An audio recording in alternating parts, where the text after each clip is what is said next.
Opinion: the wedding that wasn't inside Gen Z's playful reimagining of tradition. Last week in Dubai, a friend hosted me for lunch at the Arts Club. As we discussed the evolving landscape of society and culture, she shared a video cum advertisement that left quite an impression. It was a video with eye-popping colors, choreography, and an unmistakable shitty dazzle. Young people in exquisite ethnic ensembles twirling to Bollywood beats, grinning through Varmala ceremonies, throwing petals with perfect cinematic timing. It looked like a wedding. It felt like a wedding. Except, there was no bride or groom. No priest. No sacred fire.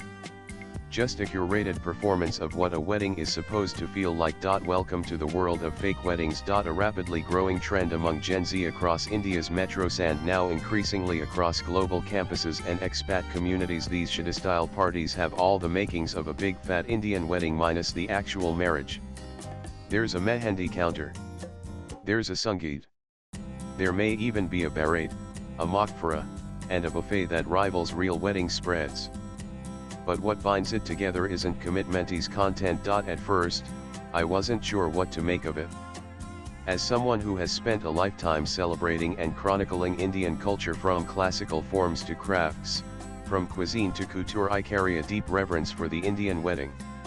In our country, a wedding is not just a private promise, it is a public sacrament. A convergence of tradition and modernity, of generations and values, of ritual and joy.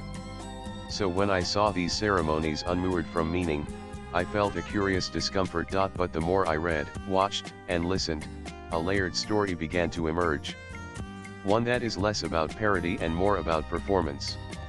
Less about derision and perhaps more about desire. Let's begin with the facts. These events are not one-offs.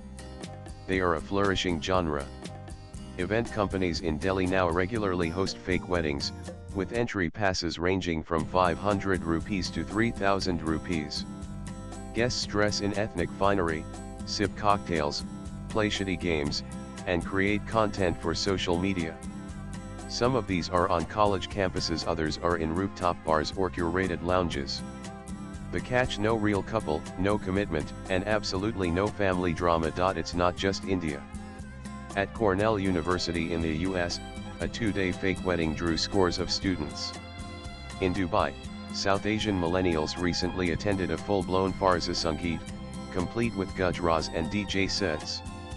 Luxury hotel chains have taken note, and the Shangri-La Group launched Bondan, its wedding service vertical.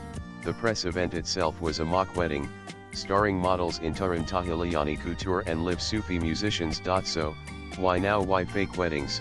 And why this generation? Part of it is simple enough: the Indian wedding, with all its rituals and excesses, is irresistible.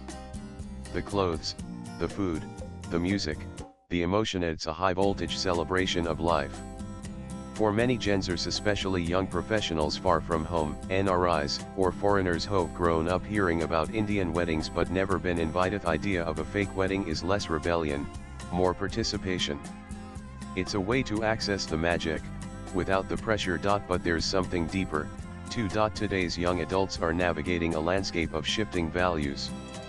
They have grown up watching the sanctity of marriage challenged by increasing divorce rates, gender conflicts, and intergenerational disillusionment. For many, the idea of getting married feels loaded, even fraught. But the performance of a wedding that still retains allure. It's theater. It's fantasy. It's the one Indian party where everyone knows the choreography. Perhaps the fake wedding, then, is not a mockery but a mirror. A mirror reflecting the tensions of a generation that yearns for connection but fears permanence. That craves celebration, but shrinks from commitment. That seeks the symbols of tradition, while rewriting its substance. There is, of course, an entire ecosystem that makes this possible. Event companies promise curated experiences with flowers, food, mehendi artists, and classic shitty games. Some venues even offer free cocktails if you show up in ethnic wear. And for Instagram native attendees, it's a dream. What better occasion to wear that lehenga you've kept for your cousin's wedding, or those kundan earrings you've only worn once? I spoke recently to someone who attended a shitty rave in Noida. It was the most fun I've had in ages, she said.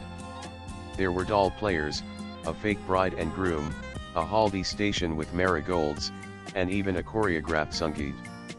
No relatives asking about your job or love life, no melodrama. Just fun. Her joy was sincere. And even contagious. But I cannot help but wonder what's lost when we detach ritual from meaning. There was a time when a wedding was not just a private milestone but a communal memory. A grandmother's lullaby during the mehendi. A father's quiet tears at the vidak. A cousin teaching you the steps to a gibra. A wedding was a story handed down, not a script improvised for a reel. What happens when we commodify that emotion, when commitment becomes cosplay? There is also the question of sustainability. The fake wedding economy may generate business for bartenders and DJs, but will it sustain traditional artisans, mehfil singers, or the handloom weavers of Chanderi and Banarasi? Will a party that lives and dies on Instagram support the quiet dignity of those who bring poetry to the fur? That said, I don't wish to play the moralist. Culture is not static. It flows. It morphs. It reinvents. And Indian culture, vast, inclusive, irrepressibly alive, has always accommodated reinvention. From hybrid cuisines to destination weddings, from eco-friendly rituals to gender-neutral furs, we have never been afraid to play with form. But what makes reinvention meaningful is intention. When we perform a ritual, we owe it at least some sincerity. Otherwise, what anchors our joy, what deepens our celebration? Swipe left for next video. Am I against fake weddings? I am against shallow mimicry. If these events become occasions for real connection, cultural appreciation, or even joyful experimentation, they have value. But if they reduce centuries of emotion into hashtags and headpieces, then perhaps we must pause and ask, what are we celebrating and why? Or is this spectacle simply a reflection of our collective state of mind? Columnist and author, Sandeep Bhutoria, is passionate about the environment, education, and wildlife conservation. Views expressed in the above piece are personal and solely those of the author. They do not necessarily reflect News 18's views. Latest blogs.